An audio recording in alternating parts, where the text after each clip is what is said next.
আসসালামু আলাইকুম। আমার আজকের রেসিপি হলো রাভানি বরফি। এটি খুবই বিখ্যাত একটি পার্সিয়ান ডেজার্ট। মোগল আমল থেকেই ইরানে রাভানি বরফি খুবই বেশি জনপ্রিয়। উপর থেকে হালকা ক্রিস্পি এবং নিচ থেকে নরম তুলতুলে শাহী স্বাদের এই রাভানি বরফিগুলো হাতের কাছে থাকা কয়েকটি উপকরণে খুব সহজেই তৈরি করে নেওয়া যায়। By the way, I am chef Ishika. Welcome to iFood channel. রাভানি বরফি বানানোর জন্য আমি প্রথমেই নিয়েছি 4টি ডিম। এবার আমি ডিমের সাদা অংশ আর কুসুম আলাদা করে নিব। ডিমের সাদা অংশ আর কুসুম আলাদা করার সময় একটি বিষয় লক্ষ্য রাখতে হবে যেন ডিমের সাদা অংশে একটুও কুসুমের অংশ অবশিষ্ট না রয়ে যায়। আর ডিমগুলো অবশ্যই রুম টেম্পারেচারে থাকতে হবে। ডিম যদি ফ্রিজে থাকে তাহলে বরফিগুলো বানানোর 1 ঘন্টা আগে ফ্রিজ থেকে বের করে রাখতে হবে। সবগুলো ডিমের সাদা অংশ আর কুসুম আলাদা করা হয়ে গিয়েছে। এবার একটি মিক্সিং বোলে দিয়ে দিচ্ছি 35 গ্রাম তেল। সেই সাথে দিয়ে দিচ্ছি 40 গ্রাম দুধ। এবার এই তেল আর দুধ একসাথে খুব ভালোভাবে উইক্স করে নেব যতক্ষণ পর্যন্ত দুটি একসাথে খুব ভালোভাবে মিশে না যায়। আমি এই উপকরণগুলোর কাপের মাপ ডেসক্রিপশন বক্সে লিখে দিব, আপনারা অবশ্যই চেক করে নেবেন। এবার দিয়ে দিচ্ছি 1 চা চামচ ভ্যানিলা এসেন্স।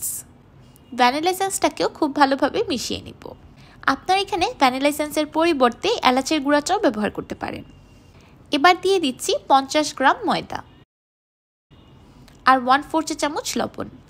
যে কোনো মিষ্টি জাতীয় খাবারে অল্প একটু লবণ ব্যবহার করলে স্বাদটা আরও বেড়ে যায়। এবার আবারও সব কিছু একসাথে খুব ভালোভাবে মিশিয়ে নেব। মিশানো হয়ে গেলে দিয়ে দিব আগে থেকে আলাদা করে রাখা ডিমের কুসুম। এবার ডিমের কুসুমটাকেও বাকি সব উপকরণের সাথে খুব ভালোভাবে মিশিয়ে একটি ক্রিমি ফ্লোয়ি ব্যাটার তৈরি করে নেব। ব্যাটারির কনসিস্টেন্সিটা ঠিক এমন হবে। এবার এটাকে সাইডে রেখে দিচ্ছি। এবার আগে থেকে আলাদা করে রাখা ডিমের সাদা অংশে দিয়ে দিচ্ছি 1 চা চামচ ভিনেগার। এখানে ভিনেগারের পরিবর্তে লেবুর রসও ব্যবহার করতে পারবেন। এবার একটি ইলেকট্রিক বিটারের সাহায্যে ডিমের সাদা অংশের মেরাং তৈরি করে নিব। বিট করার সময় যখন ডিমের সাদা অংশে এমন বড় বড় বাবলস দেখা যাবে তখন 50 গ্রাম চিনি 3 বারে অ্যাড করে নিব। চিনিটা অবশ্যই 2-3 বারে অল্প অল্প করে অ্যাড করতে হবে। বিট করতে থাকবো আর অল্প অল্প করে চিনিটা অ্যাড করতে থাকবো। আমি আজকে স্টিফ পিক্সের মেরাং তৈরি করব, তাই ততক্ষণ পর্যন্ত বিট করতে থাকবো যতক্ষণ পর্যন্ত স্টিফ পিক্স তৈরি না হয়ে যায়। যখন মেরাঙে এমন দুটি শিঙের মতো দেখা যাবে তখন বুঝতে পারবেন একদম স্টিফ পিক্সের মেরাং তৈরি হয়ে গিয়েছে। মেরাংটা পারফেক্ট হয়েছে কিনা সেটা বোঝার আরেকটি ট্রিক হলো মেরাঙের বোলটা এমন উল্টো করে দেখবেন। যদি মেরাং না পড়ে আর একটুও নড়াচড়া না করে তাহলে বুঝবেন মেরাংটা একদম পারফেক্ট হয়েছে। এবার 2 স্কুপ মেরাং আগে থেকে তৈরি করে রাখা কুসুমের মিক্সচারে দিয়ে দিব। এবার মেরাং আর কুসুমের ব্যাটারটাকে একসাথে খুব ভালোভাবে মিক্স করে নিব।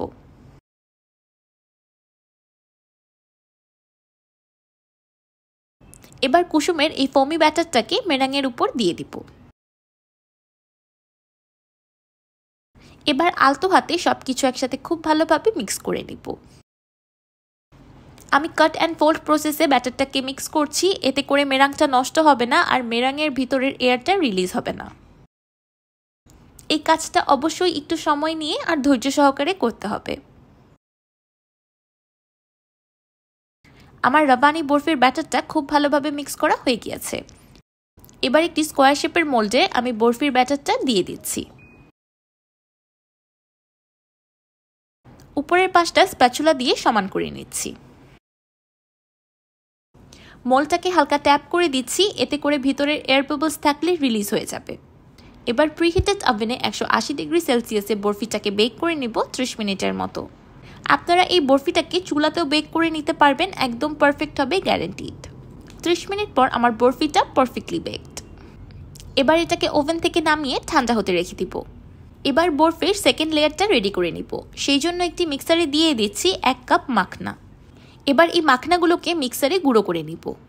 একদম মিহি গুঁড়ো করার প্রয়োজন নেই, এমন হালকা দানাদার থাকলে খেতে বেশি ভালো লাগবে। আপনারা এখানে মাখনার পরিবর্তে তাজা বা শুকনো নারিকেল কোড়ানো ব্যবহার করতে পারেন। এবার সরাসরি রান্নায় চলে যাব। একটি মিল্ক পটে দিয়ে দিচ্ছি 2টি ডিমের সাদা অংশ আর 1/2 কাপ চিনি। সেই সাথে দিয়ে দিচ্ছি 2 টুকরো লেবুর রস। এই সময় চুলার ফ্লেমটা অফ আছে। আমি যখনই এই বরফিটা বানাই আমি বেশিরভাগ নারিকেল কোড়ানো দিয়েই তৈরি করি, কিন্তু আজকে আমার হাতের কাছে নারিকেল কোড়ানো ছিল না, তাই আমি মাখনা দিয়ে তৈরি করে নিয়েছি। ডিম আর চিনিটাকে খুব ভালোভাবে মিশিয়ে মাখনা দিয়ে দিব। আর এমনিতেও মাখনা শরীরের জন্য অনেক ভালো, আপনারাও যে কোনো ডেজার্ট আইটেমে মাখনা অ্যাড করতে পারেন। মাখনা দিয়ে চুলার ফ্লেমটাকে অন করে অনবরত নাড়তে থাকবো।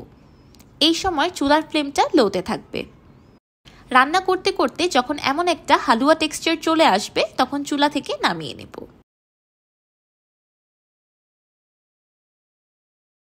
এবার এই মাখনার হালুয়াটা আগে থেকে তৈরি করে রাখা রাভানি বরফির উপর দিয়ে দিব।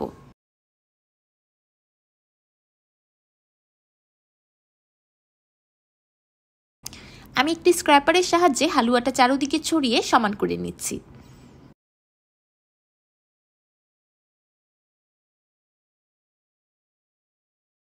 এবার উপর থেকে দিয়ে দিচ্ছি পিস্তা বাদাম কুচি আর কাজু বাদাম কুচি।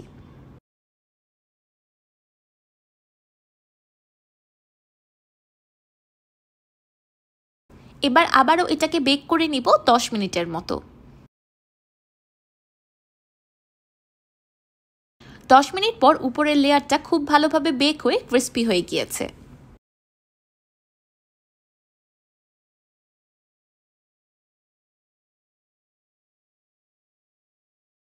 এবার এটাকে ডিমোল্ড করে নেব।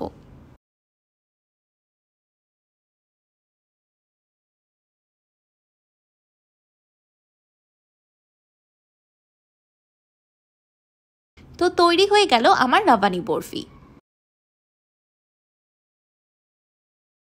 এবার এই লোভনীয় ডেজার্টটাকে বরফি আকারে কেটে নেব।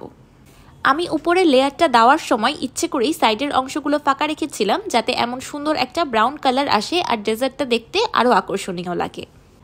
এই রাভানি বরফিগুলো বানানো যেমন সহজ, খেতে তার থেকেও অনেক বেশি মজা। আপনারাও কিন্তু ঘরে খুব সহজেই মুঘল আমলের এই শাহী স্বাদের ডেজার্টটি তৈরি করে নিতে পারেন। খেয়ে কেউ বুঝতেই পারবে না যে আপনি এই লোভনীয় ও মজাদার ডেজার্ট আইটেমটি কিভাবে তৈরি করেছেন। এই ডেজার্টটি যাকেই বানিয়ে খাওয়াবেন খেয়ে আপনার প্রশংসা করবে এবং আপনার কাছে অবশ্যই রেসিপি চাইবে। যে কোনো উৎসব বা আয়োজনে এমন একটি ডেজার্ট আইটেম তৈরি করে আপনি টেবিলে রাখলে আর কিছুই লাগবে না। এবার আমি আপনাদেরকে দেখিয়ে দিচ্ছি যে উপরের লেয়ারটা কতটা বেশি ক্রিস্পি হয়েছে।